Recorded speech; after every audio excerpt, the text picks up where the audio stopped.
What if I told you that you don't need to spend thousands of euros to get a Rolex of your own, because I spent only 247 euros of my own money and was able to purchase a Datejust from it?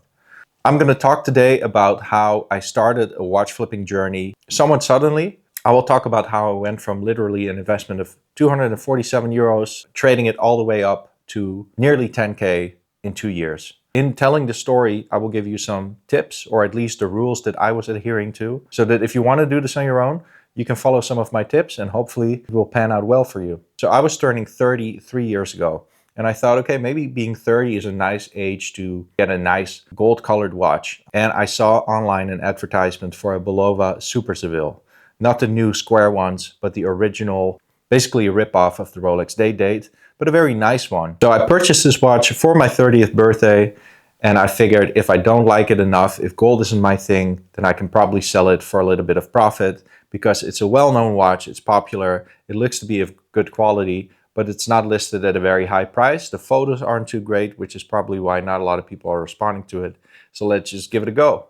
I gave it a go. I purchased it. I wore it on my birthday, but later realized, yeah, it's not for me. Sold it with some profit, and that's when an idea was born.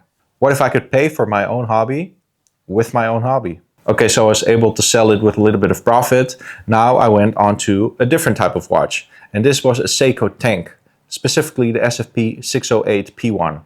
It's a smaller version of one of the many Seiko tanks that you can find, and it's also a discontinued one. I really enjoyed that watch. I posted it on Instagram, got a lot of likes on it, and then I figured, okay, let me see where else I can source these watches. And so I basically called every Seiko retailer in the Netherlands asking if they had some old stock. They did. I purchased it and sold them for profit. And I want to emphasize here that you don't need to have a bunch of money to do this, because I wasn't buying them in bulk. I was just buying one, selling one, making a little bit of profit and going on to the next. So that brings me to tip number 1 and 2, purchase a watch that you wouldn't mind keeping if you can't sell it. And second, only stay within a price range that you're comfortable with. At some point, I just knew whenever they became available on the market, I should purchase them because I flipped them for profit. So I should probably be able to repeat that success. So I started also creating an Excel in which I keep track of, okay, what watch did I purchase when, for what price did I sell it, and what was the profit. Which brings me to the following tip, which is understand that this is a high volume, low margin type of approach. I wasn't making big bucks on each watch, but because I was selling so many, and now that I look at it, it was a total of almost 300 watches that I sold in approximately 2 years to get to around 8,000 euros. You should not be bothered by doing the work of listing the watch, taking photos of the watch, packaging it, dealing with shipping and whatever. If you enjoy it and you know that even when you make 30 euros profit, if you stack that up, it's going to lead to something.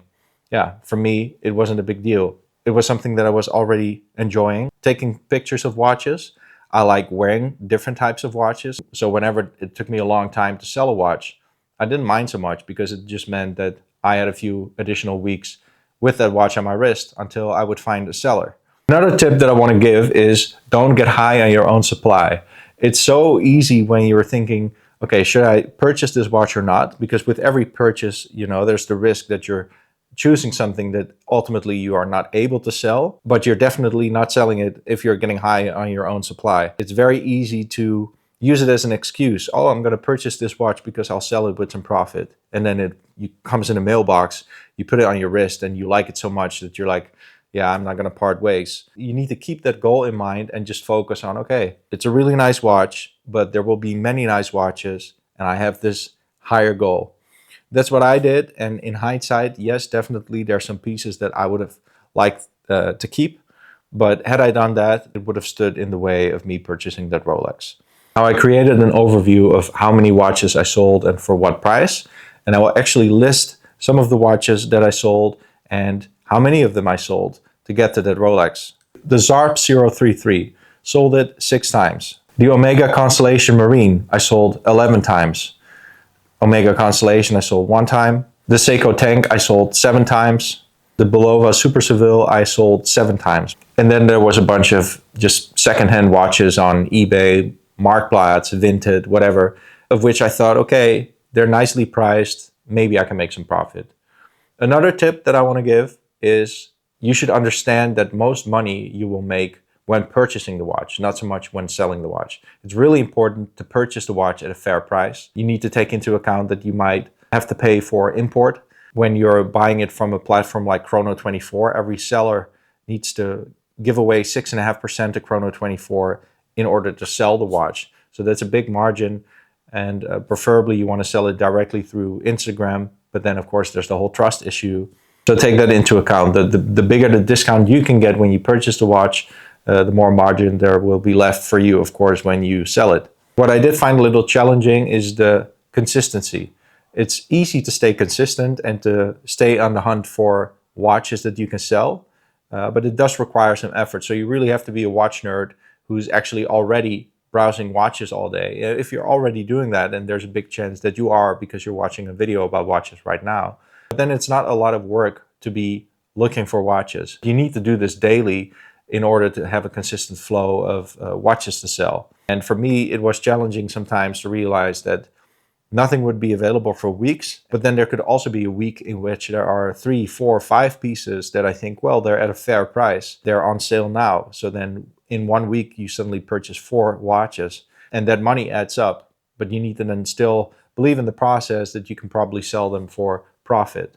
Now, of course, there's never a guarantee, and there's been a time where watches seemed very good investments, and in other times it seems like they're no good investment at all, which is why that rule of only purchase what you enjoy wearing is one that I don't want to break. The other one is to not get high on your own supply. Maybe every now and then allow yourself to keep one of those watches. As long as you can purchase it from the money you've been making in the trading, then it's a self-sustaining hobby. I hope that you enjoyed this video. I hope that you appreciate the tips that I give you. Let me know in the comments if you have any other questions about this watch flipping journey. If you have other tips that you want to share with the viewers, maybe you're very much anti-flipping, share your thoughts as well. And if you like the video, as always, please like the video and stay tuned for more content. Thanks.